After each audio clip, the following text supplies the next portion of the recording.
네, 그럼 이제 11번에서 15번 답 맞춰볼게요. 이 글에 대한 설명으로 알맞은 것 고르는 건데요. 보면은 지금 이 내용이 여러분 어떤 글 같나요? 이 이덕무라는 사람의 지금 내용을 막 들어서 책 읽기가 얼마나 가치 있고 중요한지를 우리한테 알려주고 있잖아요. 그렇기 때문에 글을 읽는 독자, 즉 우리한테 책 읽기가 얼마나 가치 있고 중요한지 알려주는 지식 정보 전달하는 글이라고 골라주면 되겠죠. 1번, 발표 기록한 글 아니죠. 발표 내용이면 여러분은 뭐 어떻게 생각하시나요? 제가 지금부터 이런 얘기들을 해보겠습니다. 이런 식의 표지들이 좀 있어야 돼요. 아니죠. 그리고 3번, 작가의 생활 체험, 생각 드러나나요? 아니죠. 그리고 역사적 실존 인물, 여기까지는 맞아요. 하지만 이 사람의 삶이 일대기적으로 막 구성이 되어 있나요? 그건 아니죠. 일대기적이다라는 것은 태어났을 때부터 이제 죽는 순간까지 이제 시간에 따라서 이 사람이 뭐 했는지 행적을 하나하나 짚어가는 이런 걸 의미해요. 아니죠. 그리고 주장 근거 들어서 우리를 설득하고 있나요? 그렇게까지 강하진 않아요. 그래서 지식 정보 전달하는 글이다라고 골라주면 됩니다. 그리고 이제 12번 볼게요. 가의 중심 내용 잘 파악한 사람을 골라보라고 했어요. 가로 돌아가 볼까요? 가로 돌아가면 이렇게 이 부분이 나오는데요. 첫째 줄에 바로 나와요, 여러분. 예전에 읽었던 책이 도움이 될 때도 있어 라고 했으니까 제일 잘 파악한 거 2번 골라주면 되겠죠. 1번에 즉시 읽어야 한다, 반드시 소리내야 한다, 여러 번 반복해야 된다, 다양한 경험해야 한다. 이런 거는 가에서는 중심 내용이라고 할 수가 없습니다. 근데 여기 지금 사람이라고 했는데 사람 이름이 여기 없네요. 그쵸? 13번 볼게요. 나에서 라의 내용으로 볼 때 책 읽기 가장 좋을 시기. 이런 거 여러분 조심해야 돼요. 보면은 사실 1, 2, 3, 4가 막 틀렸다고 볼 수는 없어요. 왜냐면 지금 나에서 라를 보면 다 나와 있는 내용들이잖아요. 그렇죠. 마음이 불편할 때 나와 있고 또 기침할 때 그러니까 몸이 아플 때라고 할 수 있죠. 그리고 여기 다 쪽을 보면 배고픔, 추위도 있고 병도 있고 다 있는데 그럼 뭘 골라야 되지? 라는 생각이 들죠. 그래서 이런 문제를 조심해야 해요.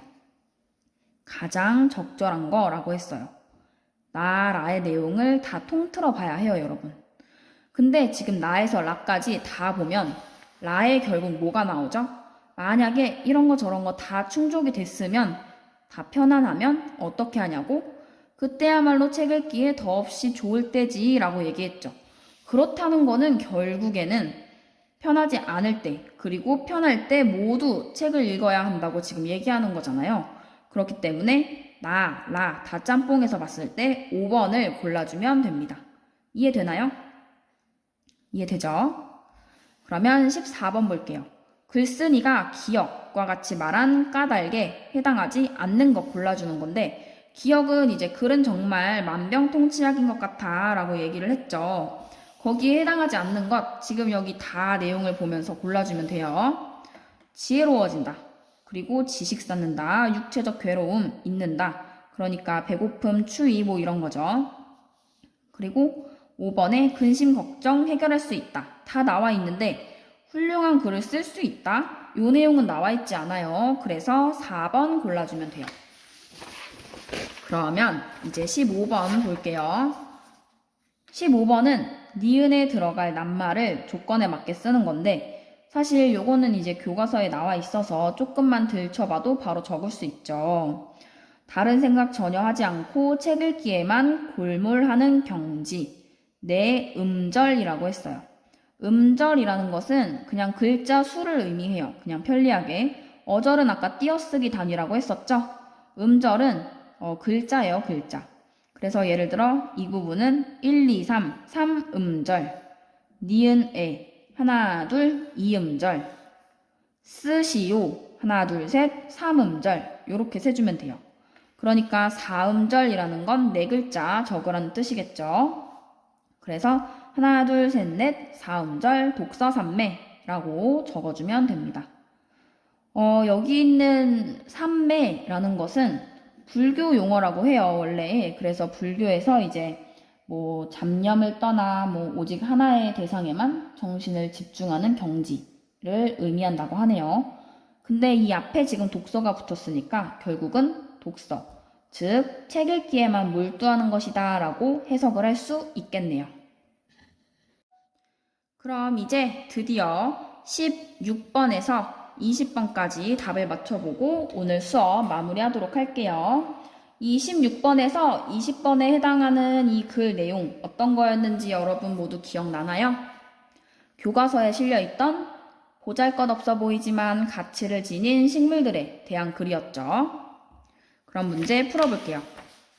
16번 글에 대한 설명으로 적절하지 않은 것인데요. 다양한 예, 잘 들고 있죠. 시로미를 비롯해서 다양한 식물들을 들고 있어요. 글을 통해서 주제가 명확하게 드러나죠. 그리고 2번 글쓴이의 경험이라고 했는데 얼마 전 한라산에 오른 적이 있다라고 경험을 지금 들면서 이제 천천히 자기가 하고 싶은 얘기들을 꺼내고 있죠. 그리고 3번 이걸 읽으면서 지식, 깨달음 얻게 되죠. 그리고 4번 나무들에게서 얻은 깨달음 우리 세상으로 확장하고 있나요? 바로 여기 위에 발을 보면 확장하고 있어요. 비단 나무 사회에만 통용되는 건 아니다. 세상 모든 것으로 지금 이렇게 확장시키고 있죠. 그렇기 때문에 여기 4번도 맞는 내용입니다. 다만 5번을 보면 권위 있는 전문가 등장하지 않죠. 그래서 정답은 5번입니다. 그러면 17번 이 글의 내용을 제대로 이해하지 못한 것 골라주면 되는데요. 선생님이 이렇게 다 하나하나 근거를 찾아봤어요. 1번 쑥 억새의 역할을 지금 나타내고 있는데 그 내용은 여기 다 넘기면 나와 있어요. 쑥 억새 나와 있죠. 그리고 고사리와 쌀이나무 바로 옆을 보면 있어요, 여러분. 라를 보면 쌀이나무, 고사리 나와 있죠. 그리고 글쓴이는 화려한 교목보다는 소박하지만 자신만의 가치를 지니는 관목에게 애정을 보이면서 지금 글을 쓰고 있죠. 그래서 3번도 맞는 얘기고요. 4번 관목의 지금 역할 얘기하고 있는데 이 내용은 여기 나를 보면 관목들이라고 해서 잘 나와 있어요. 그런데 이제 5번을 볼까요? 글쓴이는 시로미가 제주도에서만 나는 희귀한 나무라고 해서 가치 있다고 생각하나요? 그거는 절대에 아니죠. 지금 이 가를 봅시다.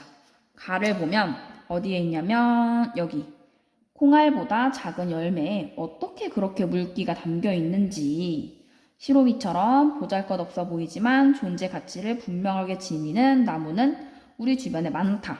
요렇게 이어가고 있죠. 그러니까 이 글쓴이가 시로미가 가치 있다라고 생각한 이유는 되게 콩알보다 작고 막 보잘것없어 보이는데 물기가 많이 담겨 있으니까 그렇기 때문에 가치가 있다라고 얘기를 한 거죠. 그래서 그냥 단지 제주도에만 있는 희귀한 나무라서 가치 있다고 생각한 건 아니에요. 그러면 18번 깨달음, 마의 내용을 이용해서 적어보라고 했죠. 마는 어떤 내용이었나요, 여러분? 바로 옆에 있는 이 부분, 여기에요. 그래서 여기를 활용해서 적어보면 되는데 어렵지 않습니다. 뭐 이 세상에 소중하지 않은 삶은 없다. 여기 옆에 있죠. 소중하지 않은 삶은 없다. 이렇게 보이죠? 그리고 또 뭐 어떤 게 있을까요? 바로 세상 모든 것은 저마다의 가치를 지니고 있다. 이런 거 적어주면 되겠죠? 사실 이거는 여기 바에 나와 있는 말이기는 한데 그래도 말을 활용한다면 충분히 나올 수 있는 내용이라서 적어봤어요.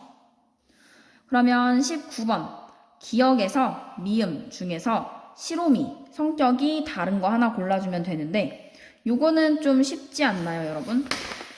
기억 볼까요? 기억은 관목, 얘도 보잘것없지만 가치 있는 친구. 개척식물, 얘도 마찬가지고 쌀이나무, 그리고 고사리도 마찬가지인데 여기 교목을 봅시다. 교목은 지금 어떻게 하고 있나요? 얘네를 지금 보호해 준대잖아요. 누가? 관목들이. 그러니까 사실상 교목은 보잘것없고 막 이런 애들이 아니라 크고 화려한 친구들이에요. 그쵸? 이 내용이 그리고 또 뒤에 어디 나오잖아요. 지금 여기 있는지 모르겠는데 이 글쓴이가 네 여기 나와 있네요. 햇볕을 많이 받으려고 혈안이 된 교목들보다 나는 보잘것없는 것들이 훨씬 값지고 아름답게 느껴진다 라고 했으니까 교목들 얘는 세모 표시가 돼서 시롬이랑은 반대가 되는 친구라고 할 수 있어요. 그렇기 때문에 정답은 2번 골라주면 됩니다. 자, 이제 드디어 마지막 문제예요. A에 들어갈 말, 알맞은 것 고르는 건데요. 일단 1번 볼까요? 못생긴 나무가 산을 지킨다. 사실 요거 교과서에 다 있는 거죠. 그래서 쉽게 고를 수 있을 텐데 2, 3, 4, 5번 뜻을 같이 알아보고 수업을 마치도록 할게요. 2번 뿌리가 깊은 나무가 가뭄을 타지 않는다. 요거는 이제 당연히 뿌리가 깊으면 시련도 견뎌낼 수 있다. 뭐 이런 뜻이 되겠죠.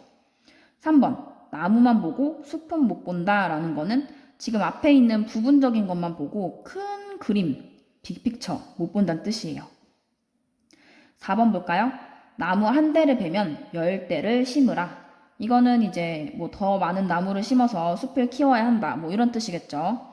그리고 나무도 크게 자라야지만 소를 맬 수 있대요. 이렇다는 거는 나무가 어중간하게 자라면 쓸모가 없다는 뜻이죠. 그렇기 때문에 완전해야지만 쓸모가 있다라는 뜻을 나타낸다고 할 수 있습니다. 네, 그럼 이제 오늘의 과제 안내할게요. 오늘의 과제는 형성평가 4쪽 마지막 장 찍어서 올려주면 됩니다. 번호로는 16번에서 20번이에요. 빈 사진 올리면 안 됩니다. 알죠? 그럼 오늘 수업도 너무너무 고생 많았고 주말 즐겁게 보내요, 여러분. 다음 주에 만나요. 안녕.